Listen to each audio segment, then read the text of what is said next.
નમસ્કાર દર્શક મિત્રો, હું જાનવી નિમાવત અબ તક બુલેટિનમાં આપનું સ્વાગત કરું છું। વિસ્તૃત સમાચારો જોતા પહેલા જોઈએ આજની મુખ્ય હેડલાઇન્સ। હોળી પૂર્વે રાજ્યમાં ગરમીનું પ્રમાણ વધ્યું। મહારાષ્ટ્રના હિંગોલીમાં વહેલી સવારે ભૂકંપના 2 આંચકા। ફેડ રેટ યથાવત રહેતા શેર બજારમાં તેજી। હવે જોઈએ સમાચાર વિગતવાર। રાજ્યમાં કાળઝાળ ગરમીની શરૂઆત થઈ ગઈ છે। રાજ્યમાં તાપમાનનો પારો 40 ડિગ્રી પાર પહોંચ્યો છે। રાજકોટમાં સૌથી વધુ 40.3 ડિગ્રી તાપમાન નોંધાયું છે। રાજ્યના 4 શહેરોમાં તાપમાન 39 ડિગ્રીને પાર નોંધાયું છે। રાજ્યના 10 શહેરોમાં તાપમાન 38 ડિગ્રી પાર નોંધાયું છે। અમદાવાદમાં તાપમાન 38.3 ડિગ્રી પાર નોંધાયું છે। રાજ્યમાં હજુ પણ તાપમાન ઊંચકાવાની આગાહી છે। એક સપ્તાહમાં તાપમાન 42 ડિગ્રી સુધી ઊંચકાવવાની સંભાવના છે। માર્ચ મહિનાની શરૂઆતમાં કમોસમી વરસાદને કારણે તાપમાનમાં ઘટાડો થયો હતો।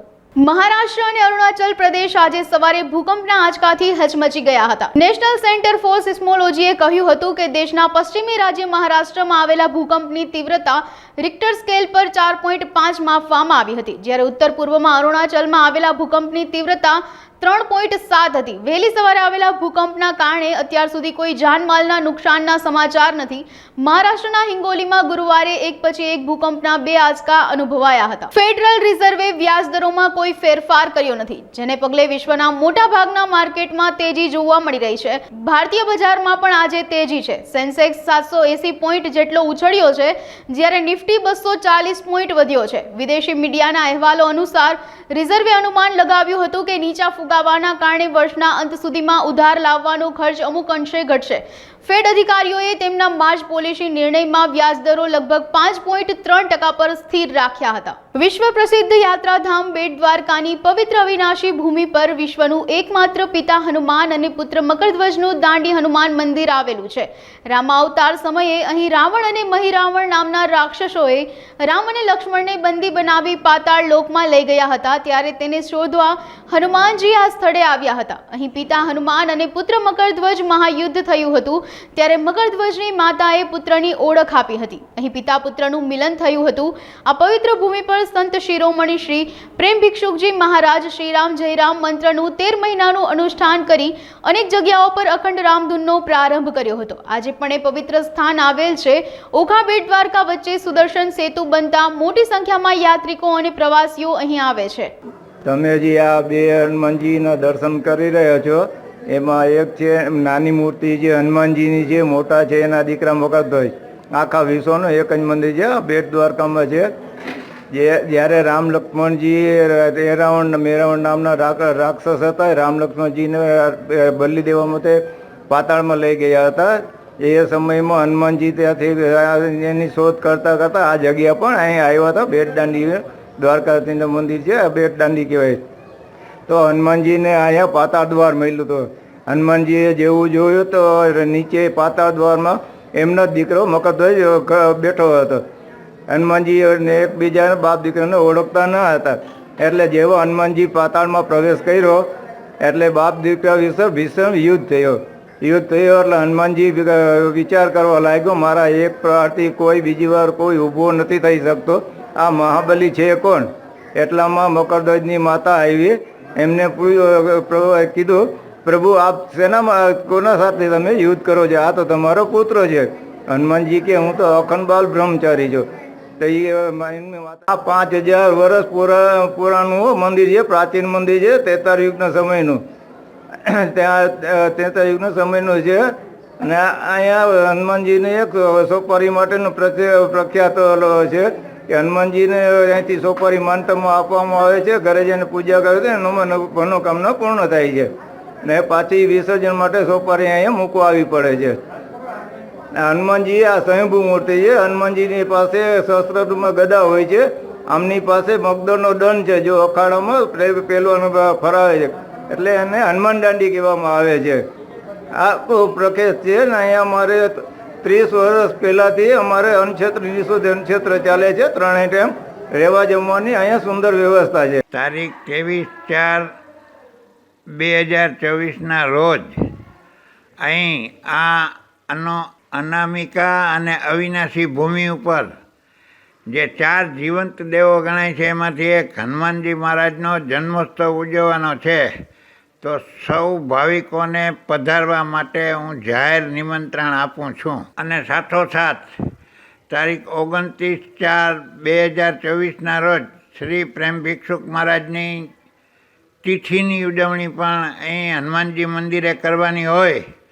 આપ સૌ ભાવિકોને ત્યાં પધારવા જાહેર નિમંત્રણ આપું છું. પોરબંદરમાં કોંગ્રેસમાં જબરું ભંગાણ પડ્યું છે. પૂર્વ ધારાસભ્ય મોઢવાડિયા સહિતના હજારો કાર્યકરોએ કોંગ્રેસમાંથી રાજીનામા આપ્યા હતા. ત્યારે પોરબંદર લોકસભા બેઠકના ભાજપ ઉમેદવારના હસ્તે હજારો કાર્યકરોને કેસરિયા ધારણ કર્યા હતા. કોંગ્રેસમાંથી રાજીનામા આપી દેનારા આગેવાનો અને કાર્યકરો મોટી સંખ્યામાં ચોપાટી પાસે સર્કિટ હાઉસ ખાતે એકત્રિત થયા હતા. ત્યારબાદ ત્યાંથી પાર્ટી પ્લોટ ખાતે ભાજપના કાર્યક્રમમાં પહોંચ્યા હતા. પોરબંદરના પૂર્વ ધારાસભ્ય અર્જુન મોઢવાડિયાના હજારો સમર્થકોએ કેન્દ્રીય મંત્રી મનસુખભાઈ માંડવિયાની ખાસ ઉપસ્થિતિમાં ભાજપનો કેસરીયો ખેસ ધારણ કર્યો હતો.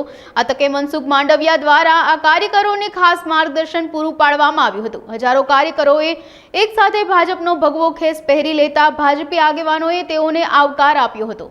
લોકસભાની ચૂંટણીના આયોજનની જાહેરાત થઈ ચૂકી છે. ત્યારે ચૂંટણી શાંતિપૂર્ણ માહોલમાં યોજાય તે માટે વિવિધ વિભાગો દ્વારા તૈયારીઓ શરૂ કરી દેવામાં આવી છે અને બેઠકોનો દોર શરૂ કરી દેવામાં આવ્યો છે. ત્યારે પોલીસ વિભાગ દ્વારા પણ તૈયારીઓ કરી લેવામાં આવી છે, જેને લઈને મોરબીમાં રાજકોટ રેન્જની ક્રાઇમ કોન્ફરન્સ યોજવામાં આવી હતી. રાજકોટ રેન્જમાં કચ્છ, મોરબી, જામનગર, રાજકોટ, પોરબંદર, સુરેન્દ્રનગર લોકસભાની બેઠકોનો સમાવેશ થાય છે, જેને લઈને તૈયારીઓ વિશે પણ ચર્ચા કરવામાં આવી હતી.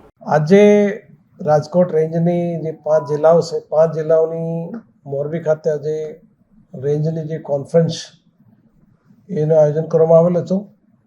એ કોન્ફરન્સમાં તમામ અધિકારીઓ દ્વારા આજે વાતચીત થઈ છે અને જે આવતા ટૂંકા સમયમાં જે લોકસભાની ચૂંટણી જે આવનાર છે એ તમામ ચૂંટણીઓની કેવી રીતે સારી તૈયારી કરી શકાય એની પણ સૂચના આપવામાં આવેલી છે.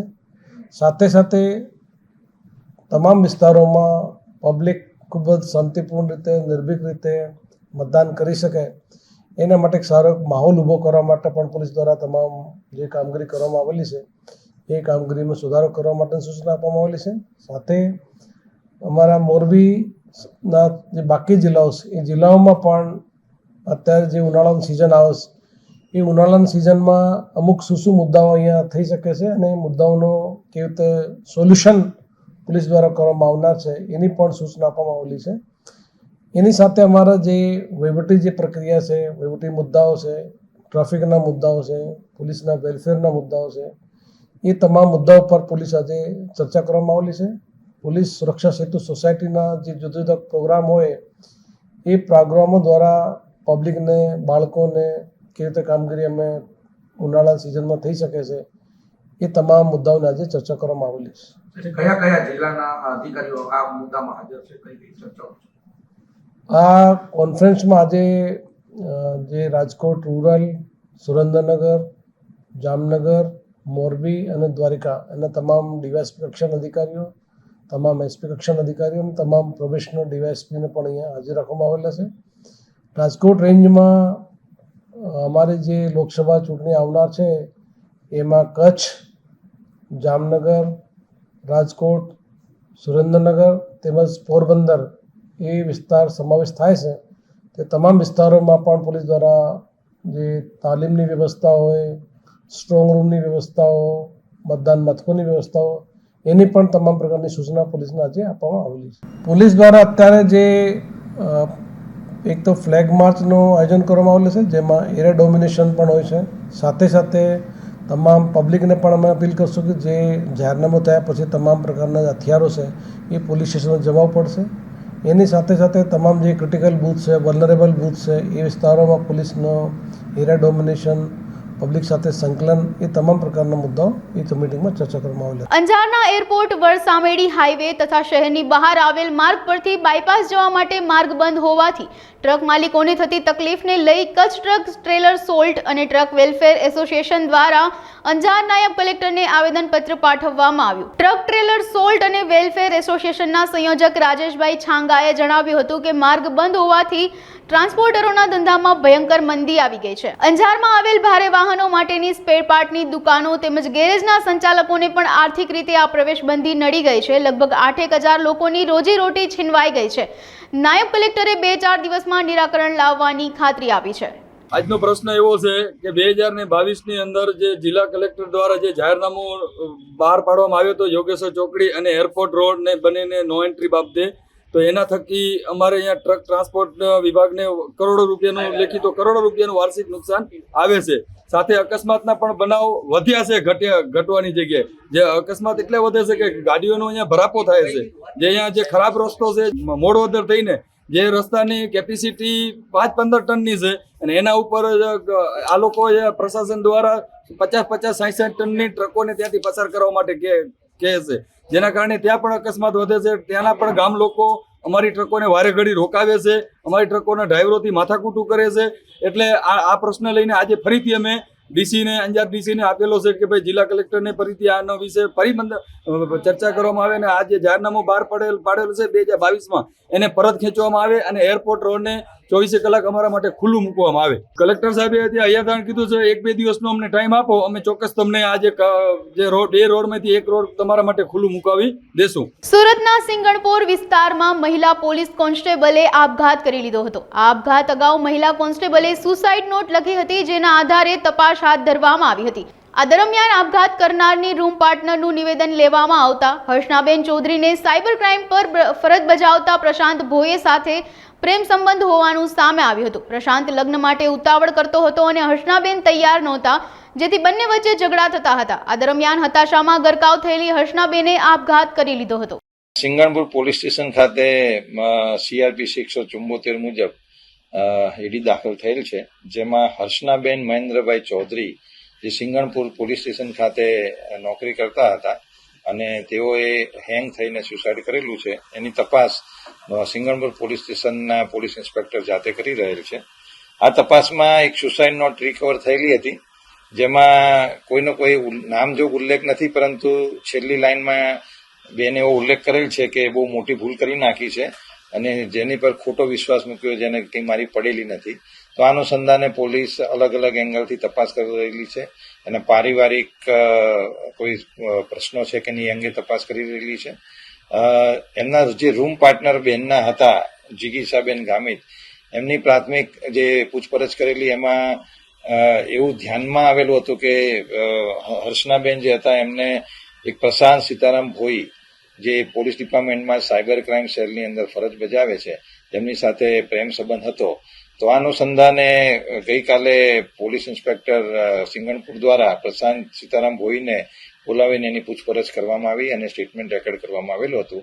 જેમાં પ્રાથમિક તબક્કે એવું ધ્યાનમાં આવેલ છે કે બંને વચ્ચે છેલ્લા 3 વર્ષથી પ્રેમ સંબંધ હતો અને બંને લગ્ન પણ કરવાના હતા અને આ અંગે બંનેના ફેમિલીને ખબર પણ હતી.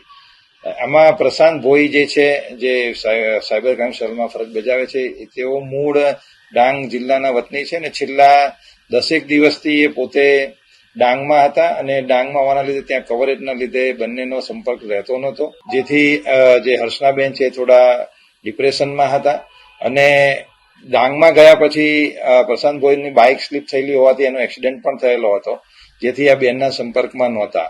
અને આ પ્રાથમિક તબક્કે એવું જાણવા મળે છે કે આ બંને વચ્ચે આ છેલ્લા 10 દિવસની અંદર કોન્ટેક્ટ ઓછો હોવાને લીધે બેન થોડા ડિપ્રેશનમાં હોવાથી કદાચ આ પગલું એમને ભરેલું હોઈ શકે. પ્રાથમિક પૂછપરછમાં ધ્યાનમાં આવેલું છે, પરંતુ એવું કોઈ પોલીસ રેકોર્ડની અંદર અમારી પાસે આવી કોઈ કમ્પ્લેન નથી. પરંતુ એવું જાણવામાં એમના જે નજીકના ફ્રેન્ડ સર્કલ છે એમની પ્રાથમિક પૂછપરછ કરતા એવું જાણવા મળેલું છે કે અગાઉ પણ 1 વર્ષ પહેલા બેને આવો એટેમ્પ્ટ કરેલો હતો.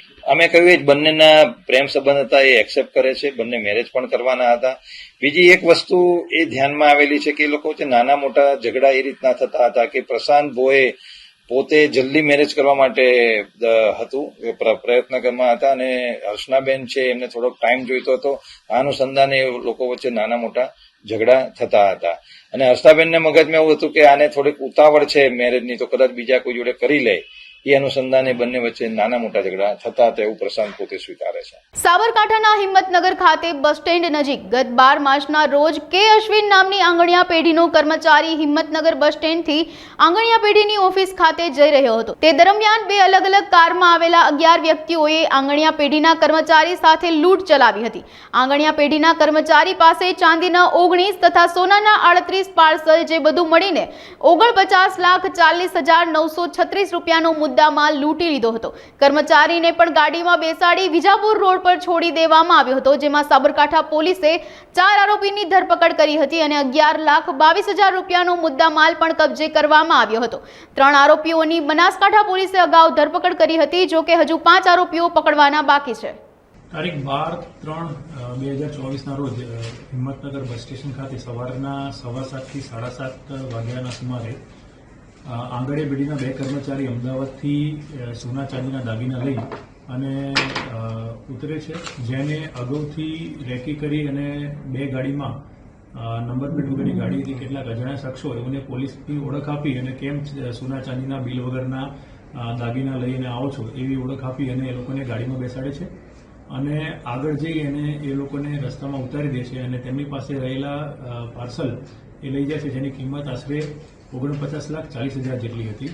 આ બાબતે હિંમતનગર B ડિવિઝન ખાતે વિગતવારનો ગુનો દાખલ કરી અને તપાસની કુલ 6 ટીમ બનાવવામાં આવી હતી, જેમાં CCTV ફૂટેજ, CDR અને હ્યુમન ઇન્ટેલિજન્સના આધારે LCB પોલીસને આ ગુનો ડિટેક્ટ કરવામાં સફળતા મળી હતી, જેમાં ગુનામાં વપરાયેલ ઇકો ગાડી અને 4 આરોપી અને કુલ 11,10,000 જેટલો મુદ્દામાલ એ રિકવર કરવામાં આવ્યો હતો. બનાસકાંઠા પોલીસે 3 આરોપીની અટક કરી અને એસેન્ટ ગાડી પણ રિકવર કરી હતી. આમ આ ગુનામાં કુલ 7 આરોપીની અટક થઈ છે. હજુ 5 આરોપી પકડવાના બાકી છે. આ ગુનામાં જે ટીપ આપનાર છે એ આંગણિયા પેઢીના કર્મચારી જ હતા, એટલે એ જે આરોપી વોન્ટેડ છે એના સંપર્કમાં હતા અને હાલ જે વોન્ટેડ આરોપી છે એ લોકોના વેરબાઉટ્સ, એટલે એ લોકો ક્યાં રહે છે, કોની સાથે કોન્ટેક્ટમાં છે, એ બાબતની તપાસ અત્યારે ચાલી રહી છે. આમાં જે પપ્પુ ઉર્ફે દિવ્યરાજ જે છે, જે આંગણિયા પેઢીનો કર્મચારી છે, જે ભાવનગરના શિહોર પોલીસ સ્ટેશનના લૂંટના ગુનામાં, આંગણિયા પેઢીના લૂંટના ગુનામાં જે છે. આ સિવાય જે એક વોન્ટેડ આરોપી છે લાલભા, એ મહારાષ્ટ્રના એક લૂંટના ગુનામાં આરોપી છે. જે પ્રાથમિક પૂછપરછના આધારે આ લોકો દરરોજ અમદાવાદથી એક જ અમદાવાદ વિજયનગરની બસમાં આવતા હતા અને એમનો સમય પણ ફિક્સ હતો, એટલે લગભગ 2-3 દિવસના રેકીના આધારે આ ગુનાને અંજામ આપેલો હતો. 49,40,000ની કુલ લૂંટ થઈ હતી અને મુખ્ય આરોપીઓ જે 7 આરોપી જે પકડાયા છે એ સિવાયના જે 5 આરોપી છે તમામ આરોપીઓ મુખ્ય આરોપીઓ છે. અરવલ્લી જિલ્લાના ધનસુરાના કમાલિયા કંપા પાસે થયેલ લૂંટનો ભેદ પોલીસે ઉકેલી નાખ્યો છે. આ લૂંટ કેસમાં ધનસુરા પોલીસે 8 આરોપીની ધરપકડ કરી છે. કમાલિયા કંપા પાસે ફરિયાદીને રૂપિયા ડબલ કરી આપવાની લાલચ આપી લૂંટ ચલાવી હતી. ભોગ બનનારને આરોપીઓએ લાકડી વડે માર મારીને રૂપિયા 3 લાખની લૂંટ આચરી હતી. ASP વાગીશા જોશીની રાહબરી હેઠળ પોલીસે જુદી જુદી 2 ટીમો બનાવી આરોપીઓની શોધખોળ હાથ ધરી હતી. લૂંટ કેસમાં સામેલ 12 પૈકી 8 આરોપીને પોલીસે ઝડપી પાડ્યા છે. પોલીસે આરોપીઓ પાસેથી લૂંટ કરાયેલ 3 લાખ પૈકી 2.23 લાખ રૂપિયા આરોપી પાસેથી રિકવર કર્યા છે. પોલીસે આરોપીઓને કોર્ટમાં રજૂ કરતા કોર્ટે આરોપીઓના 2 દિવસના રિમાન્ડ મંજૂર કર્યા છે. 4 આરોપીઓ પોલીસ પકડથી દૂર હોવાથી समग्र मामले पुलिस से વધુ તપાસ હાથ ધરી છે. 18 मार्च को 2024 को एक ये घटना घटी जिसके बारे में हम बात कर रहे हैं.